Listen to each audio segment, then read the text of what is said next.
perpustakaan ramah untuk pemustaka cilik, supaya anak-anak tuh ke perpustakaan bukan hanya sekedar baca, tapi dia punya pengalaman yang menarik. Itu kita gelar aja Kak, gelar buku dan segala macamnya. Kalau mereka mau mewarnai silakan, mereka mau berhitung pun di situ ada. Di antara mereka itu tidak lanjut sekolah karena ekonomi gitu. Cita-citaku kalau ditanya mau jadi apa, aku mau jadi mbak yang di pom bensin yang megang uang banyak. Setiap kali ditanya mau jadi apa, mau Dokter, jadi dokter pilot, gitu ya. Alpha itu harus sesuai sama fakta di lapangan, apa yang mereka lihat dan apa yang mereka tahu.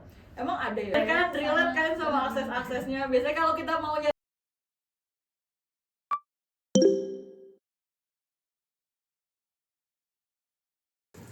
Halo kawan Perpus, selamat datang kembali di Bilik Perpus Podcast, bincang literasi terkini di perpustakaan.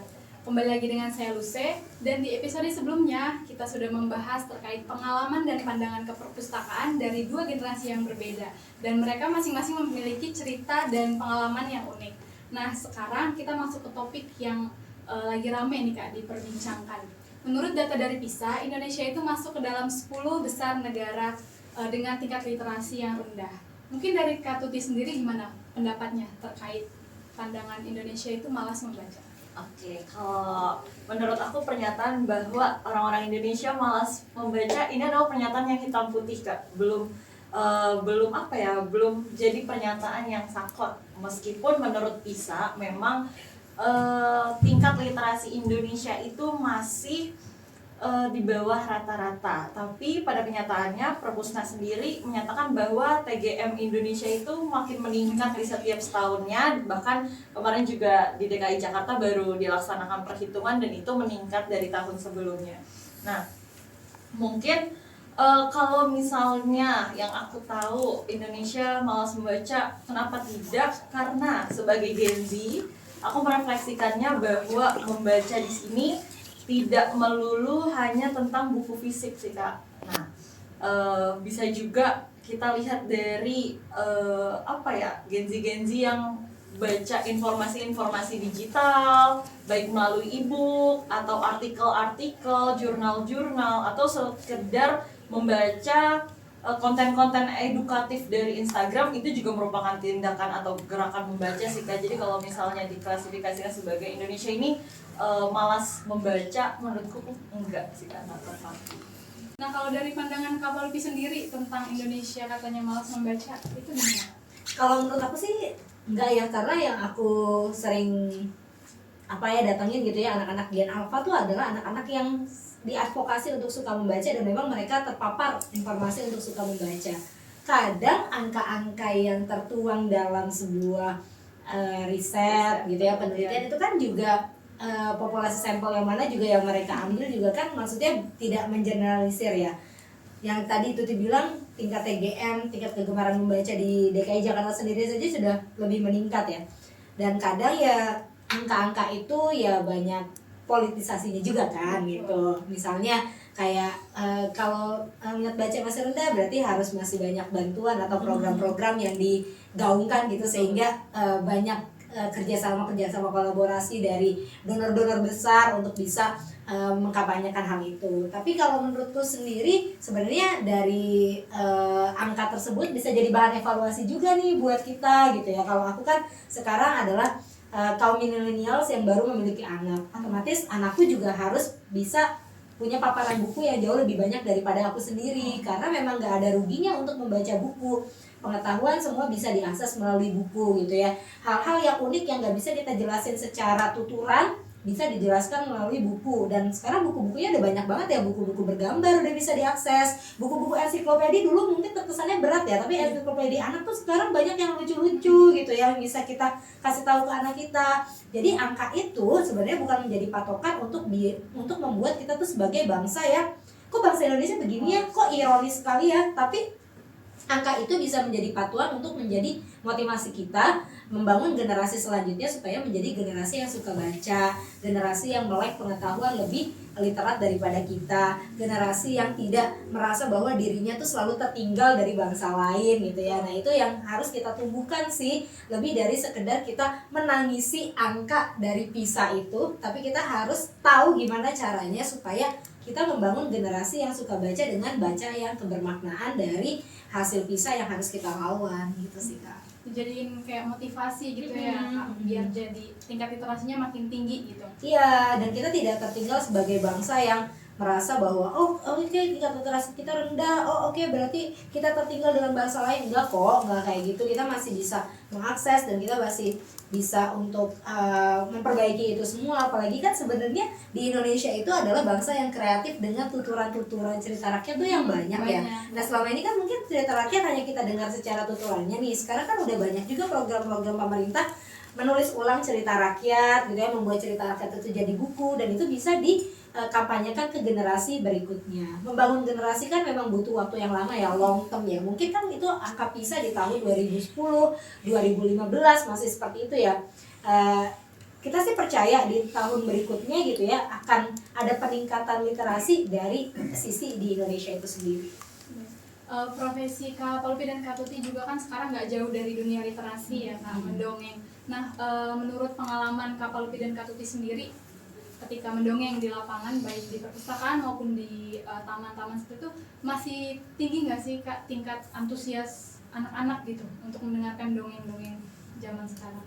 Masih sih Kak, masih seru, mereka masih ikut aktif. Cuma mungkin bedanya kalau misal tadi ditanya tentang literasi anak gitu, biasanya anak yang sudah terpapar dengan bacaan buku sejak kecil dan sudah dibiasakan di rumah dibacakan buku, ketika kita dongeng misal mereka kita suruh lanjutin, ternyata buayanya tiba-tiba, biasanya mereka tuh yang sudah biasa terpapar dibacakan buku, mereka punya imajinasi sendiri Kak. Jadi mereka bisa kayak nebak alurnya, oh ternyata setelah ini nanti kayaknya buayanya mau nerekam kancil deh gitu. Nah dibandingkan sama anak-anak yang mungkin belum pernah terpapar buku atau jarang sekali terpapar buku, mereka tuh akan lebih lama, akan lebih lambat untuk memahami alur cerita dari dongeng yang kita bacain itu sih Kak biasanya.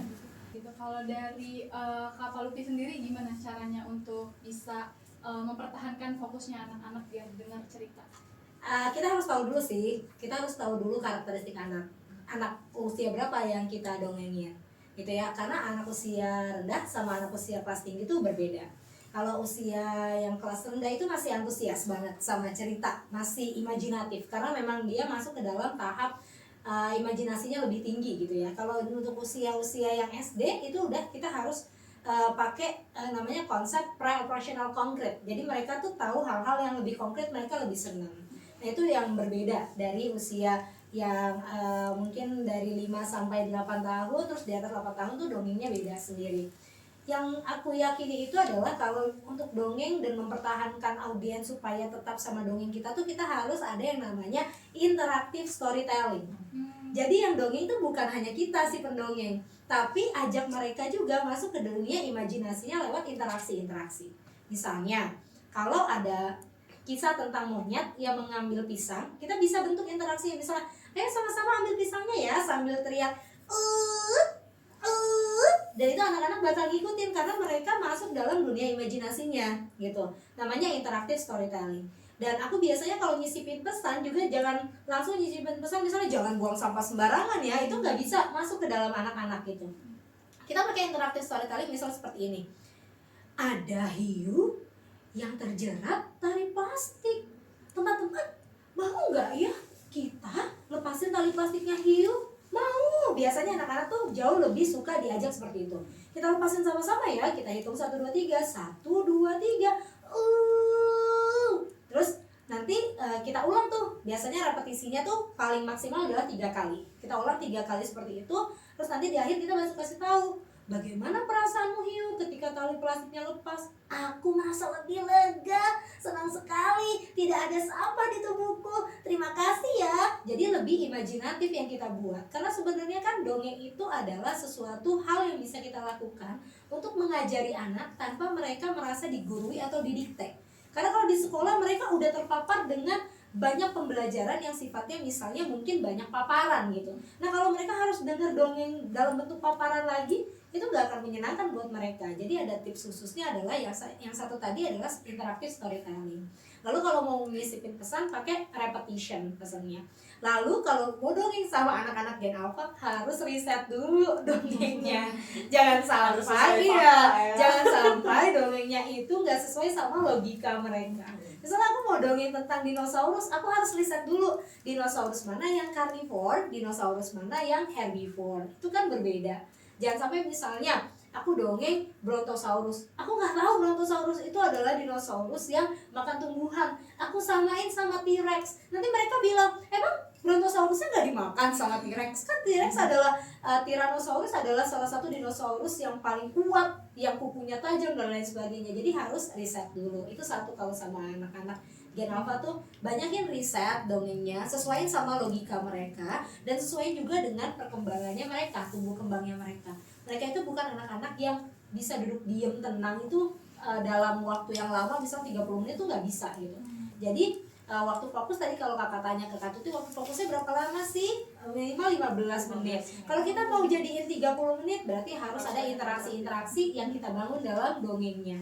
Mereka bisa misalnya ikut kita menyanyikan lagu, atau misalnya ikut kita memperagakan sesuatu yang berulang gitu ya, untuk kita masuk ke dalam dunia imajinasinya. Itu harus dibangun secara dinamis dan tidak statis gitu sih Kak, kalau dongeng untuk anak-anak Gen Alpha. Ya, soalnya mudah bosen gitu ya Iya. kalau cuma kita sendiri yang dongengin gitu, nggak ada interaksi sama sekali, itu cepet bosan. Nah, pernah nggak sih ada kayak Gen Alpha kan asbun gitu ya, suatu momen ada celetukan dari anak-anak ke Kak Lupi atau ke Kak Tuti yang benar-benar di luar nalar gitu, ada nggak? Kalau aku sih waktu itu dongengin tentang kisah buaya yang aku masih ingat banget, buaya yang diajarin berenang sama si bebek gitu ya. Buayanya itu punya rasa takut. Aku pengen mereka meregulasi emosi sih. Anak-anak yang lain mungkin biasa aja gitu ya. Tapi ada salah satu Gen Alpha yang memang mungkin udah kritis banget dan mungkin paparan informasi udah banyak banget. Dia nyolek aku gitu. Emang bebeknya nggak dimakan sama buaya gitu? Kan biasanya buaya itu makan bebek. Oh iya ya, nanti kita ganti ya tokohnya gitu ya, jangan sama bebek, mungkin kita ganti sama kura-kura ya, sehingga kan kura-kura bisa masuk. Oh iya betul, kalau kura-kura agak susah dimakan sama buaya karena dia bisa masuk ke dalam tempurung dan tempurungnya keras. Nah, kita juga sebagai pendongeng nggak boleh selalu merasa lebih pintar daripada anak. Itu sih sebenarnya rumus pertama untuk berkomunikasi sama Gen Alpha ya. Karena aku Gen milenial ya. Jadi kita nggak boleh merasa jauh lebih pintar dari mereka, karena mereka juga paparan informasinya lebih banyak. Mereka juga kepintarannya dan menggunakan otaknya secara kognitif tuh lebih maju dibanding kita gitu ya. Jadi ya sudah, akhirnya berusaha untuk menetralkan itu dengan oke, aku harus belajar lagi dari kalian gitu sih. Jadi sama-sama gitu. Iya, sama-sama belajar. Kalau Kak Tuti ada nggak pengalaman yang lucu gitu? Pernah, waktu aku ngisi dongeng di Jakarta Pusat, Kak, di perpustakaan Jakarta Pusat. Jadi itu kegiatannya 2 hari bareng MI Istiqlal, TK Istiqlal, TK Islam Istiqlal ya. Bareng TK Islam Istiqlal itu 2 hari. Jadi yang hari pertama itu Usianya lebih tinggi kayaknya. iya, tapi ada yang kecil juga. Terus yang hari kedua itu isinya anak kecil. Terus aku cerita tentang 2 ekor kelinci, Bill sama Bo. Dan kebetulan memang aku beli boneka kelincinya di Gramedia, sengaja aku nyari yang memang kelincinya tuh udah megang wortel. Sebenarnya di sini yang dipermasalahkan, yang bocil itu permasalahkan, yang anak kecil itu permasalahkan adalah warnanya, warna wortelnya. Jadi Bill dan Bo ini kan menceritakan tentang mereka tuh nanam wortel, tapi yang satu tuh ngerasa bahwa tanaman wortelnya si Bo ini salah, padahal kan mereka bisa menanam dengan caranya mereka sendiri. Si Bill ini punya kepercayaan bahwa nanam itu yang benar itu adalah diguyur dengan air murni gitu, air putih. Nah, yang satu lagi mau diguyur pakai air cucian beras. Pertama, ada anak kecil yang nyeletuk kayak gini, emang ada ya wortel warnanya kuning? Karena boneka kelinciku itu megang wortel dan warna wortelnya itu kuning. Bukannya wortel warnanya orange ya? Itu bener tadi kata Kak Lupi bahwa Gen Alpha itu harus sesuai sama fakta di lapangan, apa yang mereka lihat dan apa yang mereka tahu. emang ada ya wortel warnanya kuning. Oh oke, akhirnya itu aku jadiin pelajaran. Hari besoknya aku dongeng, aku bawa wortel beneran. Aku beneran bawa wortel beneran, dan itu wortelnya gede-gede banget. Jadi aku dongeng itu aku bawa wortel beneran. Aku beli 1 kilo, kalau 1 kilo cuma dapat 3 wortel, kalau satu beli. Aku bawa wortelnya, jadi aku suruh mereka megang wortelnya, aku suruh mereka rasain teksturnya dan lihat wortel yang aslinya. Belajar dari pengalaman hari pertama. Di hari kedua, aku nemuin lagi waktu aku ceritain bahwa air brush ini adalah air yang bagus untuk nyiram tanaman karena unsur haranya jauh lebih banyak dibandingkan air murni. Terus dia bilang, kalau mamaku nggak masak nasi gimana? Kalau mamaku nggak masak nasi gimana? Pakai air apa? Gitu. Pokoknya dia bertanya seperti itu. Dan itu cukup jadi kejadian unik bahwa Gen Alpha memang seasbun itu, dan mereka melihat fakta yang terjadi di lapangan, dan itu dia bunyikan itu kepada siapapun sih ya. Iya, itu memang harus jadi riset sih buat kita sih, Benar. buat kita gitu. Kalau misalnya cerita itu ya memang Harus sesuai dengan fakta di lapangan, sama harus ada risetnya, dan harus sesuai juga dengan logikanya mereka gitu. Betul. Gen Z tuh asbun, cuma Gen Alpha lebih asbun. Kalau menurut aku yang gen milenial ya, Gen Z tuh masih 50% asbunnya. Tapi kalau Gen Alpha tuh udah 100%, bahkan kalau bisa dibilang kalau dulu di zaman kita parenting di anak milenial tuh banyak labeling durhaka tuh mungkin bisa Ada di nyampe Alpha. di Alpha kali ya. Betul. Tapi beruntungnya Gen Alpha tuh kan banyak kan di asuh sama gen milenial kan, jadi yang memang memaparkan informasi yang lebih banyak gitu ya, jadi mereka juga bisa akses informasi lebih cepat gitu. Nah, itu kan tadi dari segi anak-anak ya, Gen Alpha ya Kak. Gimana kalau kita bahas terkait dengan Gen Z dan Gen milenial nih, tingkat literasinya tuh seperti apa di zaman sekarang gitu. Mungkin boleh dari Gen milenial dulu Kak. Kalau aku sih sekarang lagi suka buku-buku bertema parenting sama parenthood gitu ya, karena memang di usia aku ya. Jadi sebenarnya kalau di aku sendiri kayaknya kita anak-anak gen milenial tuh memilih buku sesuai dengan kebutuhan. Kebutuhan apa sih, informasi apa sih yang pengen kita tahu gitu ya. Kita akan mencari informasinya di buku itu. Tuh, kalau misalnya kayak kita mau healing, self therapy, kita bisa pilih-pilih novel-novel fiksi, atau kita mau agak serius sedikit, kita mau bisa pilih-pilih buku-buku bacaan yang memang ilmu pengetahuannya lebih banyak gitu. Tapi kalau di aku sendiri usia sekarang, karena aku menjalani peran juga sebagai ibu, aku banyak baca-baca buku tentang parenting sih gitu. Gimana sih membesarkan anakku yang dua-duanya laki-laki gitu ya. Aku udah nggak lagi baca-baca komik gitu, karena dari dulu juga kayaknya nggak banyak komik di zamanku juga sih ya. Atau komik tuh juga di zamanku, di zaman milenial tuh masih hitam putih juga warnanya gitu ya. Jadi aku nggak banyak terpapar sama komik gitu. Tapi kalau tingkat literasi di anak-anak gen milenial tuh banyak juga yang gen-gen milenial di sekitarku tuh lebih ke merasakan banyak buku-buku yang bisa mengimprove dirinya gitu ya. Kayak misalnya berani bersikap bodo amat tuh laku banget tuh di anak-anak gen milenial. Terus misalnya kayak gimana caranya untuk bisa berbeda atau meningkatkan kapasitas diri, itu banyak dibaca sama gen milenial sih kalau dari perspektifku. Kalau ciri khas Gen milenial itu gimana sih Kak baca memilih bukunya itu kayak banyak yang tulisan aja gitu, apa kayak gimana tuh Kak? Kan tadi kurang suka komik ya tadi. Kalau aku sendiri kurang suka komik gitu ya, tapi kalau misalnya buku, banyak kan buku-buku yang aku pilih ya masih banyak tulisannya gitu. Tapi aku juga jadi seneng buku-buku anak, karena mungkin ada salah satu pengasuhan dulu sama sekarang beda ya. Kalau sekarang kan buku anaknya udah beragam ya, buku anaknya tuh banyak yang bergambar, lucu-lucu gitu ya, fakta-fakta, ada yang pop up juga gitu ya. Jadi aku kadang suka demen sendiri juga sama buku-buku anakku gitu. Jadi sebelum mereka baca, selain kita memfilter, aku duluan nih yang baca. Kayak aku tidak menemukan itu pada saat aku kecil gitu. Jadi aku suka juga sama buku-buku anak yang sekarang yang udah luar biasa banget gitu. Selain itu juga aku suka sama buku-buku yang bisa meningkatkan kapasitasku sebagai orang tua, sebagai kakak juga buat adikku gitu ya, sebagai orang dewasa juga. Kadang suka buku-buku fiksi juga, buku-buku sastra, itu juga aku suka. Kalau di zaman Kak Tuti udah ada buku pop up kayak gini belum? Di zaman aku belum ada buku pop up, tapi udah ada buku anak. Tapi buku anak sekarang kan lembarannya tuh jauh lebih tebal ya Kak, jauh lebih kayak buku-buku yang tebal banget gitu. Kalau di zamanku tuh masih buku-buku yang kertasnya tuh nggak selicin ini gitu loh Kak, berwarna tapi nggak selicin itu.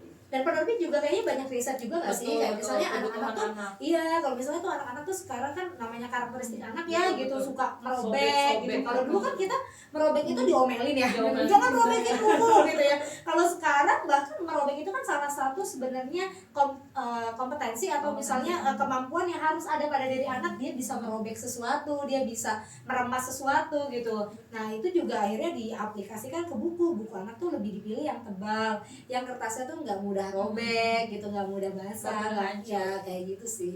Ya lebih, aku senang aja sih gitu buku anak sekarang tuh lebih variatif, lebih eye catching Ada juga. buku mandi juga kemarin aku lihat Kak. Iya, iya. Kalau mandi, Iya. waterproof itu. Iya, yang waterproof banget kan. Iya. Kalau di zaman Kak Tuti tingkat literasi Gen Z nih ya, itu Kak Tuti gimana? Biasanya kalau anak-anak Gen Z kayak aku, buku-buku yang lagi dicari itu buku-buku self improvement. Oh.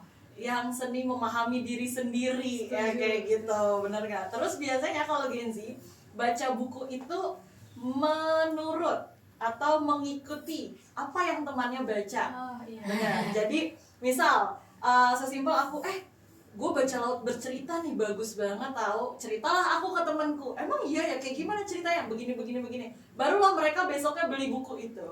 Jadi mereka baca ngikutin apa yang lagi tren, betul. Dan kalau di lingkungan teman-temanku sendiri, mereka itu lagi suka baca history fiction.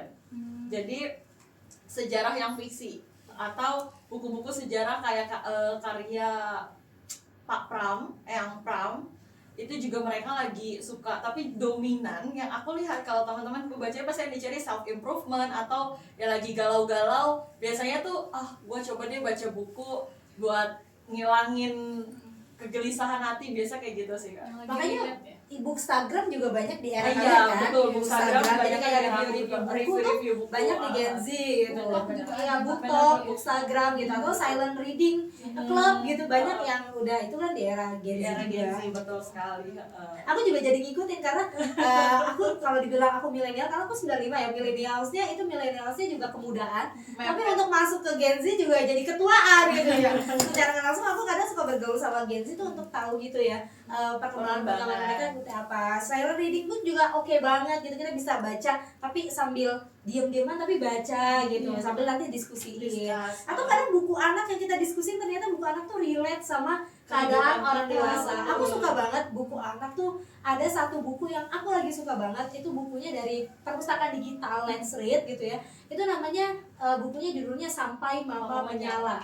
Jadi judulnya itu, aku baca buku itu tepat di hari ulang tahunku kemarin, gara-gara aku ikut project penelitian Let's Read. Terus aku baca bukunya tuh relate-nya gini, si anak itu di toko kan sama toko jamu, si anak itu mau kasih kado ke ibunya saat ibunya ulang tahun. Dia kasih kado kaos kaki, ibunya nggak nyala. Dia kasih kado sapu tangan unik, ibunya nggak nyala. Dia kasih kado gagang sup, ibunya nggak nyala. Sampai kesel gitu, kenapa ibunya nggak nyala-nyala. Tiba-tiba lah mereka timpulin bareng. Terus si anaknya itu meluk ibunya, ternyata ibunya nyala. Sesimpel kayak itu menghangatkanku bahwa pelukan dari anak itu luar biasa ya. Kalau aku milenial dulu kayak dapetin pelukan itu aja kayak transaksional gitu. Dipeluk itu ada waktu dipeluk, bukan tiap hari dipeluk. Tapi kalau sama anakku sekarang, ya memang memeluk itu bisa setiap hari. Dulu kita tidak dapat, aku mungkin gak ngegeneralisir anak-anak milenial, tapi adik aku sendiri kayak permintaan maaf, terima kasih dari orang tua itu tuh kayak susah banget gitu ya. Nah aku ternyata sekarang ke anakku, kalau aku mencontohkan maaf, terima kasih, tolong, dan bisa menyayangi mereka, ternyata mereka juga bisa lebih sayang sama kita gitu. Itu relate ya Kak. Dan cuma ke anak kecil, sekarang buku-buku anak kecil tuh udah variatif banget. Betul. Ya. Dan faktanya buku anak kecil tuh pendek ya Kak, halamannya cuma belasan, tapi maknanya tuh dalam banget ya Kak. Dari obrolan kita ini juga udah tahu sih bahwa kita tuh kalau nyambung ke angka PISA itu ya, kita nggak bisa benar-benar memantau angka PISA gitu, karena kita sendiri pun punya kegemaran membaca yang jauh lebih mendalam gitu daripada angka-angka PISA itu. Tapi kalau sekarang kan udah teknologi makin naik ya, makin ini.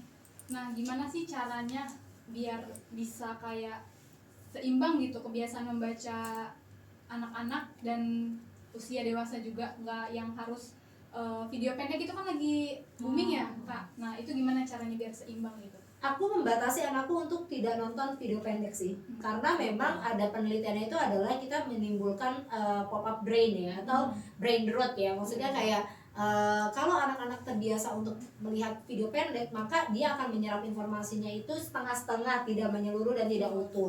Terus informasinya juga akan masuk ke dia tidak dalam long term memory gitu ya, tapi kayak informasi yang singkat-singkat. Nah itu aku membatasi itu.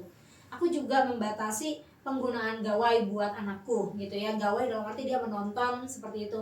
Jadi yang aku pelajari dari punya anak dan aku pelajari lewat teori, anak itu lebih baik tidak dibelikan sesuatu atau tidak diadakan daripada diadakan habis itu kita berantem akhirnya sama dia. Misalnya aku nggak mengadakan TV di rumah, akhirnya dia nggak minta nonton TV. Tapi saat dia ke hotel sama aku karena ada TV, dia akhirnya minta TV terus-terusan dan itu bikin tantrum. Nah, siapa yang bisa membuat hal itu menjadi kontrol buat mereka ya adalah kita orang dewasanya. Nah, kalau misalnya di era sekarang banyak sekali video pendek, yaitu aku tidak tidak merekomendasikan anakku untuk menonton video pendek, dan aku punya waktu khusus untuk membaca sama mereka. Nah, karena waktu itu diberikan, maka anakku jadi tumbuh jadi anak yang suka baca gitu. Mudah-mudahan sih konsisten ya, karena kita nggak tahu ya konsisten itu. Konsisten itu kan mahal ya. Nah, anakku sekarang itu kalau sebelum baca buku dia belum mau tidur, karena dia tahu rutinitas sebelum tidur itu ada rutinitas baca buku gitu. Dan dia selalu ngajak uti akunya yang jagain dia kalau aku lagi pergi gitu untuk aktivitas baca buku. Jadi kalau sama anak itu budaya itu harus dibentuk, bukan membiarkan mereka untuk membentuk budaya sendiri, tapi harus dibentuk sama kita selaku orang dewasa yang sudah punya kontrol. Karena kan kalau menurut teori behavioristik yang aku pelajari di pendidikan ya, kalau misalnya kita membentuk suatu budaya, kita dulu yang mencontohkan, kita dulu yang mencoba untuk melakukan berulang-ulang sampai terbentuklah suatu kebiasaan. Sama halnya seperti kebiasaan membaca. Kita juga selaku orang tua, aku nih kalau udah di rumah pasti misalnya main HP tuh ya jangan sesering mungkin di depan anak gitu. Jadi aku contohin juga, aku suka baca gitu. Aku taruh HP-ku juga saat baca bareng tidak terdistraksi sama handphone. Ya, akhirnya mereka melihat, oh ya ibuku mencontohkan ini.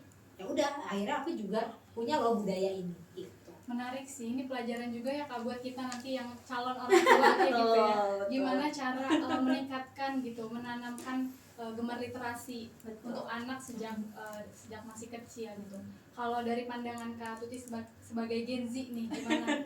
Oke, karena aku Gen Z dan aku juga belum punya anak, tapi aku punya ponakan satu di rumah, dan alhamdulillahnya ayah ibunya ini menerapkan no screen time juga Kak, sampai pokoknya nggak boleh lah kecuali dia nonton TV, tapi nonton TV pun itu udah controlling by orang tuanya. Dan dia tuh sampai sekarang jadi suka banget buku, karena dia tahu tantenya kalau pulang tuh suka bawain buku buat dia. Karena biasanya kalau aku ke Gramedia, aku beli buku buatku dan aku beli buku juga buat dia. Atau misalnya aku pulang mendongeng tuh biasanya kita dapat buku ya Kak, dapat buku anak. Itu tuh aku kasih juga ke dia, dan dia selalu minta bacain ke aku ataupun ke nenek kakeknya. Sampai ada satu buku Diga, yang buku Diga itu tuh sempat jadi buku favoritnya dia sebelum bukunya ganti. Buku favoritnya dia ganti, dari dibacain sampai sekarang kalau dia buka bukunya tuh dia udah bisa ceritain ke orang-orang. Meskipun sebenarnya dia usianya masih 3 tahun dan belum bisa baca, tapi dia bisa ceritain bahwa ini ada tokoh apa sih dan dia lagi ngapain sih, dan selanjutnya ceritanya apa sih, dia tuh udah tahu sampai habis, sampai halamannya habis, karena sudah terbiasa diceritakan. Jadi dia menangkap informasinya juga dan dia bisa reka itu ke orang lain. Sampai sekarang buku favoritnya ganti jadi bukunya Kumpulan 10 Dongeng. Oh, Arlin. Iya, bukunya Bu Arlin. Sampai kemarin itu aku mau baca, aku suka baca buku anak juga dan aku mau baca, ternyata bukunya nggak ada di kamarku. Terus anaknya ini udah ke Cilengsi, karena aku megang akses CCTV Cilengsi, aku cek lah di CCTV Cilengsi. Ternyata pas aku cek CCTV, bukunya itu ada di kasurnya dia. Ada di kasurnya. Jadi dia bawa dari Jakarta Utara ke Cilengsi dan dia bawa boneka jerapahku, boneka tangan jerapahku.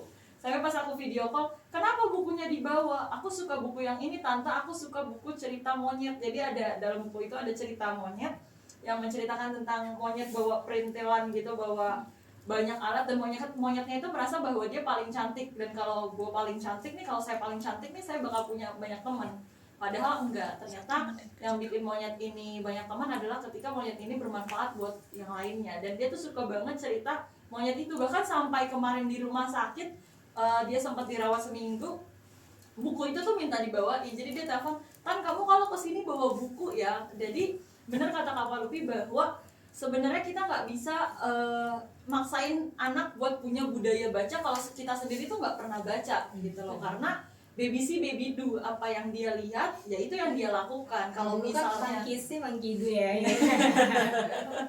Iya, jadi ada sebuah teori monkey see monkey do gitu. Jadi apa yang monkey, jadi kayak apa yang dicontohkan sama ibu monyet ya monyetnya niru gitu. Betul. Jadi kalau lingkungan sekitarnya mengkat kebiasaan untuk main handphone dan jauh lebih banyak untuk membudayakan baca buku juga, maka bukan tidak mungkin anak kecil tersebut untuk ikut kegiatan membaca buku tadi. Jadi itu dari kebiasaan juga yang waktu cepat gitu Ya. untuk menumbuhkan minat Kebiasaan dalam literasi. keluarga sih itu yang paling Betul. awal banget yang akan dia lihat sih. Gitu. Langkah awalnya dari keluarga ya. Kalau dari pengalaman Kak Tuti dan Kak Palupi, mendongeng tempat yang paling comfy gitu untuk mendongeng tuh di mana?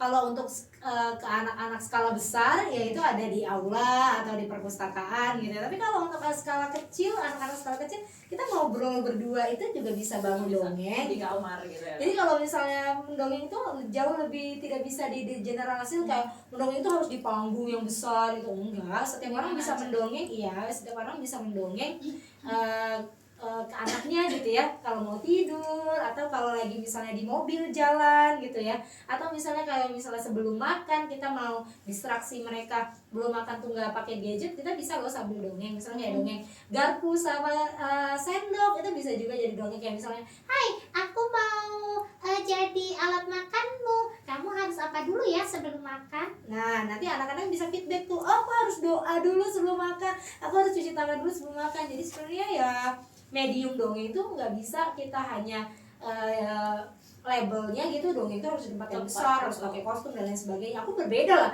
kalau di rumah aku dongeng nggak mungkin pakai kostum juga gitu, repot banget pakai kostum di depan anak gitu ya. Jadi ya sebisa mungkin aku bisa mendongeng di anak, berkomunikasi gitu ya, berkomunikasi dengan cerita kepada anakku ya sesimpel yang aku bisa dan seseru mungkin yang aku bisa lakukan. Tapi aku penasaran nih Kak Palupi pernah nggak sih dongengin pendongeng? Pernah lah, karena kadang kita kalau pendongeng itu kadang suka iseng gitu ya, iseng suka mau lihat gitu, lihat penampilan teman kita tuh gimana gitu, apa sih sebenarnya yang bisa kita pelajari dari dongengnya itu. Jadi kadang kita suka saling tukar-tukaran ya, saling nonton gitu. Bahkan mentor dongengku, aku punya mentor, salah satu mentor dongeng Kak Ojan namanya, itu memang selalu mentor dongengku. Dulu dia mentorin aku pas aku jadi duta literasi Dompet Duafa 2016 gitu ya, sampai sekarang aku dongeng, dia suka nongkrongin aku dongeng dan aku juga suka nongkrongin kalau dia dongeng gitu. Jadi kita saling ngasih feedback gitu. Kalau Kak Tuti pernah? Dongengin pendongeng. Kak Palupi, aku dongeng di depan Kak Palupi langsung. Dan sebenarnya ya dari kita semua nggak ada yang paling baik, nggak ada yang paling benar, nggak ada yang paling pintar gitu ya, karena ya kita sama-sama belajar untuk bisa menuturkan sesuatu dengan baik ke anak-anak gitu. Audiens kita itu bukan maksudnya audiens penilai kita itu bukan pendongeng profesional aja, tapi anak-anak sendiri yang jadi audiens kita. Kalau anak-anak yang nyaman, anak-anak yang tertarik, itu udah cukup sih bagi kita untuk mencari validasi sebagai pendongeng yang handal. Dan pendongeng yang handal tuh apa sih sebenarnya? Apakah harus ini harus itu? Enggak, banyak metode dongeng yang bisa digunakan dan semua pendongeng punya ciri khasnya masing-masing. Betul. Jadi erat kaitannya dengan kebiasaan, itu bisa menanamkan minat baca juga.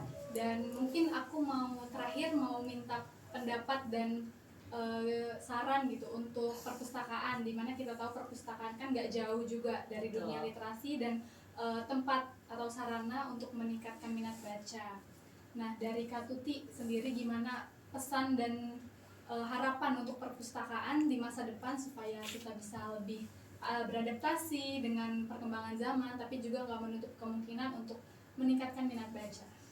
Oke, mungkin pesan dariku, perpustakaan selalu bisa mengikuti perkembangan zaman dan menciptakan ruang yang aman, bukan hanya sebagai tempat nyimpen buku ya Kak ya, biasa kan kita kalau udah ngomongin perpustakaan, aduh udah pasti buku nih isinya nih, kan? Betul. Dan biasanya itu yang membuat beberapa orang, duh males deh ke perpustakaan, isinya cuma buku doang. Padahal realitanya mereka belum mengunjungi perpustakaan dan belum melihat bahwa perpustakaan itu bentuknya seperti apa gitu. Jadi bukan berarti harus dihilangin bukunya, enggak juga, tapi menciptakan ruang yang aman, yang biar nyaman juga gitu secara psikologisnya. Jadi ketika masuk, tadi aku bilang di awal bahwa ketika seseorang mengunjungi perpustakaan, belum tentu mereka tuh punya mental yang siap untuk membaca. Bisa jadi mereka hanya untuk datang terlebih dahulu untuk lihat, oh kalau nyaman, bukan tidak mungkin untuk datang lagi gitu. Terus pesanku mungkin jangan lupa untuk datang ke perpustakaan, karena di perpustakaan yang megah ada pustakawan yang selalu berjuang untuk menciptakan ruang aman tadi. Betul. Untuk menciptakan kamar mandinya yang baik, tempat duduknya yang enak, wifi-nya yang lancar. Betul. Itu yang penting untuk Gen Z ya. Wifi lebih penting. Jadi semoga makin banyak yang datang di perpustakaan dan menjadikan perpustakaan sebagai ruang belajar dan ruang tumbuh gitu sih Kak. Oke, menarik nih. Kalau dari Gen Z Kak, pengennya tuh yang kayak gimana sih Kak, harapan dari segi Gen Z nih? Ya banyak kayak konten-konten gitu ya Gen Z ya, biar kayak update nih gue gitu. Iya, nggak harus fancy ya. Biar perpustakaan tuh gak ketinggalan juga gitu. Jadi, biasanya yang Gen Z suka itu adalah stok-stok bukunya itu yang terbaru. Karena beberapa kali aku mendatangi perpustakaan yang memang stok bukunya stok buku dibilang kuno juga enggak ya Kak, tapi isi stok bukunya tuh yang memang buku-bukunya tuh bahkan sudah menguning gitu Kak. Jadi mungkin kepada para pustakawan gitu disarankan untuk memperbarui buku-buku, sirkulasi betul. bukunya lebih up to date lagi gitu. Lebih up to date lagi. Biasanya tuh Gen Z bisa dilihat dari bookstagramnya lagi viral apa nih, buku apa sih yang lagi dibaca Gen Z gitu kan. Dan banyak teman-temanku juga karena tahu aku suka bolak-balik perpustakaan, jadi mereka itu suka minjem lewat Jack Litera Kak sekarang. Dan itu alhamdulillahnya kayak meskipun ini belum merata, ada beberapa buku yang memang mereka ingin baca, dan buku-bukunya ini koleksinya memang buku-buku terbaru yang baru dikeluarkan sama penulisnya mungkin ya. Misalnya kayak buku-buku Brian Krishna gitu tuh, mereka ingin baca itu, coba deh gue cari dulu di perpustakaan. Mereka tuh kayak gitu, mereka cari dulu Jack Litera, ternyata adanya di Jaksel nih, jauh nih, dan mereka tuh udah paham cara menggunakan itu gitu loh Kak. Jadi semoga koleksinya jauh lebih merata sih gitu. Apresiasi banget sih sama perpustakaan-perpustakaan di DKI Jakarta ya, yang memang sudah membuat perpustakaan jauh lebih dekat sama kita, betul, melalui Jack Litera tadi, itu betul. gitu ya. Atau misalnya program-programnya juga udah jauh lebih bermakna banget buat masyarakat gitu ya. Yang dari aku sih kalau nyambung tadi ya, gimana sih sarannya buat perpustakaan, selain misalnya kita memperbaiki gedungnya, memperbaiki buku-bukunya, memperbaiki ruangannya dan lainnya, jangan lupa untuk memperbanyak program-program yang bermakna untuk memikat secara humanisnya, secara psikologisnya. Karena tanpa program itu tidak ada yang hidup dari perpustakaan. Buku kalau kita bilang benda mati, tapi bisa kita hidupkan dengan apa? Dengan kegiatan retail lautnya gitu ya. Ruang di perpustakaan itu kan benda mati, tapi bisa kita hidupkan dengan apa? Oh, di perpustakaan tuh nggak hanya baca buku, tapi bisa ada cooking class di perpustakaan, basisnya dari buku gitu. Terus misalnya kita bisa belajar mendongeng di perpustakaan bareng, kita bisa temu keluarga sambil ngobrolin buku dan bareng semuanya. Jadi menurutku program-programnya harus lebih banyak dan harus juga menyentuh anak-anak yang inklusif. Karena perpustakaan bukan hanya milik kita saja, tapi milik semua masyarakat, lapisan masyarakat, dan harus ada program-program inklusi yang menyenangkan bagi masyarakat juga. betul. Jadi perpustakaan tuh bisa jadi tempat belajar yang asik, tempat rekreasi juga gitu ya Kak. Apalagi di perpustakaan Jakarta Barat nih, memang udah keren banget sih menurutku gitu. Betul, Transformasinya tuh udah keren banget. Kayak kemarin aku bisa melihat pameran arsip gitu ya. Karena aku sendiri dari anak Jakbar Pride gitu ya. Selama 25 tahun jadi anak Jakbar, baru kali ini aku setelah nikah gitu domisilinya pindah ke Jaksel, tapi aku melihat transformasinya luar biasa. Kayak bisa menceritakan arsip dari kota tua sampai Tambora yang ikonik-ikonik itu dengan yang didesain secara menarik, itu menurutku jauh luar biasa sih. Terus misalnya layanan anaknya juga lebih ramah anak, terus sudah pustakawan-pustakawannya juga lebih dekat sama anak-anak, program literasi ke sekolahnya juga lebih berdampak. Aku sih apresiasi banget sih. Dan aku juga meng-highlight tadi dari Kak Tuti kalau misalkan bisa juga melewati lewat promosi di media sosial itu juga menurut aku kena banget sih, biar orang juga masyarakat tuh tahu ada apa sih program di perpustakaan. Kalau cuma ada program tapi promosinya kurang juga itu kan Iya betul, apalagi kan akses karena kan digitalnya kan udah langsung bisa lewat promosi-promosi di Instagram, TikTok dan lain sebagainya. Biasanya tuh kalau sekarang Gen Z tuh dominan transum abis, jadi pengguna transum.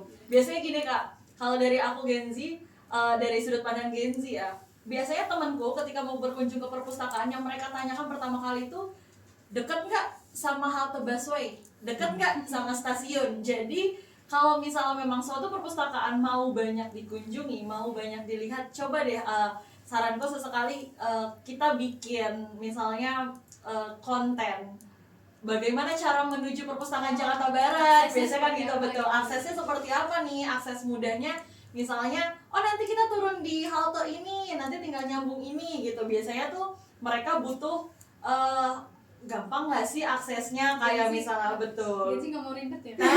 Betul, kayak jadi mereka tuh kadang kalau mau ke suatu tempat mereka tuh maunya udah aksesnya betul, karena kalau misalnya langsung Gojek juga mahal dari rumah gitu kan. Jadi terdekat tuh stasiun apa sih, terdekat dari mana sih gitu. Jadi itu bisa jadi bahan promosi untuk perpustakaan juga sih Kak. Kalau milenial lebih ke programnya sih, programnya oke nggak nih gitu ya, programnya oke nggak nih, bisa bawa keluarga nggak nih, karena anak-anak milenial sudah punya keluarga ya, programnya berdampak nggak nih buat anaknya gitu ya, supaya anaknya bisa playdate gratis tapi playdate yang menyenangkan gitu nggak sih, itu sih gitu ya. Kalau dari milenial tuh lebih lihat programnya gitu. Kalau Gen Z ini ya Accessible ya, bener ya. kan, relate kan sama akses-aksesnya. Biasanya kalau kita mau nyari tempat makan, nih youtubersnya atau instagramnya apa yang reviewnya nih udah ngasih akses juga nggak ya gitu kan. bisa library date juga mungkin. Iya, kalau Gen Z ya, bahkan saya baru lihat gitu ya, banyak banyak Gen Z yang melakukan pre-wedding tuh di perpustakaan. Dan perpustakaan Jakarta tuh membuat aturan khusus gitu ya, kalau mau pre-wed harus izin dulu dan harus bikin surat dulu ke Jackpro. Oh segitunya ya, mereka melihat perpustakaan itu adalah bagian dari kehidupan mereka gitu sih. Itu menarik sih. Ada rencana Kak?